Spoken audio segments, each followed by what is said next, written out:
Okay, you guys, are you ready? Brace yourselves, because it's time for a showdown. That's right.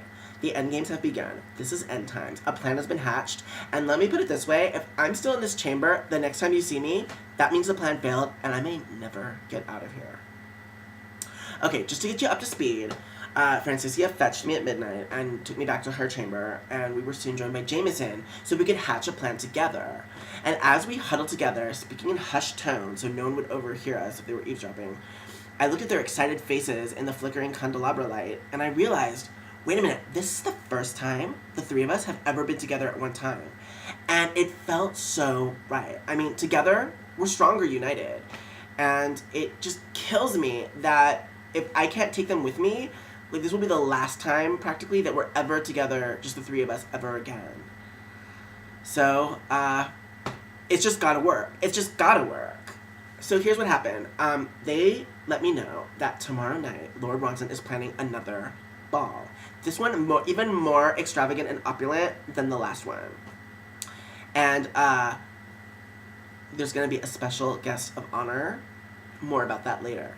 So at any rate, they tell me that that's going to be my chance. That's going to be my cover and my distraction when everybody's busy at the ball to get to Sylvie in the cellar. Remember her? Yeah, the old crone in the cellar. Poor her. I mean, she came here with her mother, the lady in white, who knows how many years ago, and she was just collateral damage. Her mother's soul was captured by Lord Ronson, and it was Sylvie's fate to turn into this crazy old crone in the basement. But now she holds the key to my getting out of here because she has, literally, a golden key that I need to unlock the front gate that's down the dusty wooded road that leads away from the mansion. Like, if I unlock the gate with that key, that'll get me out of the interdimensional vortex where this mansion resides and back into, like, modern times, like, into my world. So I need that key. The gauntlet has been thrown. Now I know what the Holy Grail is, if you will.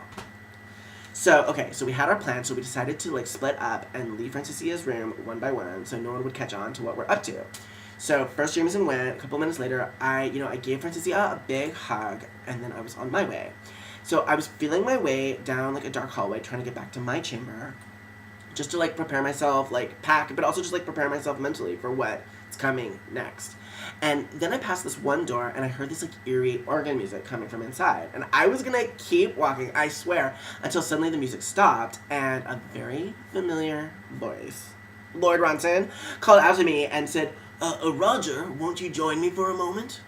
And how was I gonna say no? I mean, what I was gonna do, run away, like, bolt for it? I mean, without that key from Sylvie, like, I'm not getting out of here anyway, so I've just gotta play it cool till it's time for the ball. So I crack open the door, and I find myself in this, like, really, like, musty old, like, music room. I've never seen this room before. Just with these arcane old musical instruments lining the walls, and at the far end of the room is this musty ancient organ. And that's where Lord Ronson is sitting. He's playing this tune on the pipe organ. And it's this very eerie, hypnotic tune that just has a hold over my whole being, and I almost feel like my body is moving against my will towards Lord Ronson as I stumble across the room towards him. And he ushers me to a seat that I flop into. I mean, I swear to God, I barely had control over my own body at this point. And he, without ceasing to play, he tells me a story. Now, this is interesting. I'm still, like, wrapping my head around it and, like, dissecting it. He tells me who Lord Ronson is, where he comes from, his story. And it almost made me feel sorry for him. And of course I say almost because then when I remember the way he's messed with me and messed with my friends, I remember how much he is on my shit list and how he's never getting off that list. Not at this point. It's just the scales are tipped too far. But he tells me that, he was an aristocratic lord in Renaissance Venice when he was seduced by this androgynous, beautiful courtier named Gwendolyn Wynne, who was, like, really, like, probably genderqueer, like, using, like, contemporary terms, like, just this really androgynous being. No one knew what gender they were, but they were so seductive that anyone who laid eyes on Gwendolyn Wynne would instantly be smitten.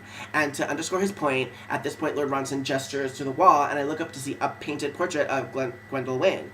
And, like, I was falling for Gwendolyn. Like, those elven, delicate, androgynous features, that enchanting smile, those sparkling eyes and rosy lips, and curls framing Gwendolyn's face of all colors and hues, like golden curls, midnight black, copper red.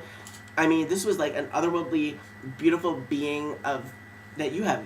That I mean, I could not have imagined had I not seen this painting. I mean, I was falling for a painting, you guys. This was serious. Well, apparently, like Gwendolyn, like totally seduced Lord Ronson, but also was a vampire and turned him into one, and then abandoned him. I mean, they still see each other like in the circuit, in the like vampire circuit. They cross paths all the time, and like Gwendolyn will come to like the ball that Lord Ronson throws, you know, time and again. But he was on his own, and century after century passed, and it was a really lonely existence, you guys. Like, you know, I mean, yeah, he's constantly seducing people and turning them into his captors, but no one's quite patting him on the back for it. He's not a very popular guy here, even in the mansion filled with all these lost souls. I mean, everyone might be like polite to him to his face, but behind his back, like everyone like detests him. And like, could you blame them? So like, and he knows it. He's no dummy. So like, it's just a really lonely existence, and I could see the pain in his face as he like described that to me. And that's when like I just almost, not quite, felt bad for the guy. Until I came to my senses again. I was like, no. Just no. So then he tells me about the ball tomorrow night. And I had to, like, play all innocent and act surprised and act like this was the first time I was hearing about it. And he says, oh, you know, there will be one of my most extravagant balls tomorrow night. And my special guest of honor will be Gwendolyn.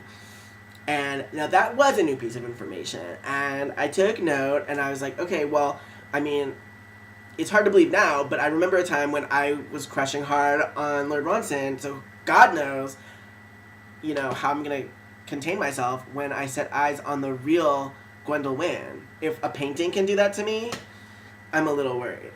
But at any rate, he tells me, you know, that the ball's tomorrow night, and then he says with a sinister smile, I hope you save the last dance for me.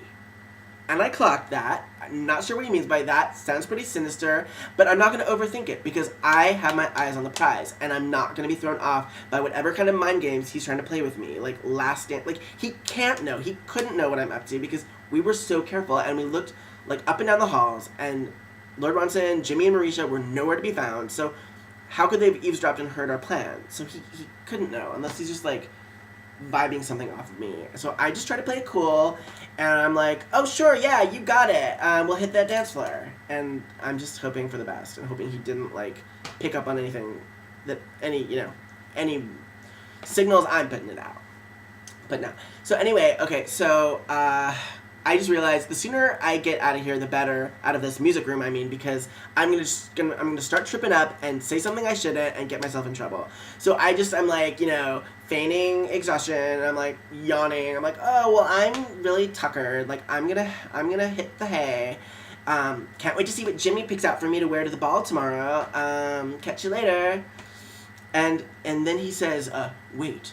And I stop, even though I've already like risen from my chair. And he's like, and this also kind of got to me. Pulled a little heartstring. He says with this little like hurt look in his eyes, you know, you could have a good life here with me. And I almost was taken in by it. But then I stopped. I was like, you know what? I just leveled with him because we're so beyond pretense at this point. And I was like, Lord Ronson, if I'm still here, I won't be living a good life because I won't be alive. I'll be undead. And that's not what I want for myself. You know that. But I'm just going to leave it at that. Because, you know, I knew if I said anything further, I was going to end up dropping some reference to my plans. And I can't risk that. So then I said, have a good night, Wenceslas. I thought that was sweet to call him by his, like, you know, his Christian name. I knew he'd appreciate that. And I could tell he did. He looked a little comforted. And as I backed away from him and he got smaller and smaller as I got further and further away, I saw him for the sad, lost, lonely little man he really is. And I did feel sorry for him in that moment. But not sorry enough to make me even second guess for a moment my real goal, which is to get out of this place. So I'm back in my chamber. Here's to hoping I'm not here in my next video. All I can think about is that key and how I want to be holding that key in my hands. Okay, here we go, guys. The countdown begins. I'll keep you posted. Later.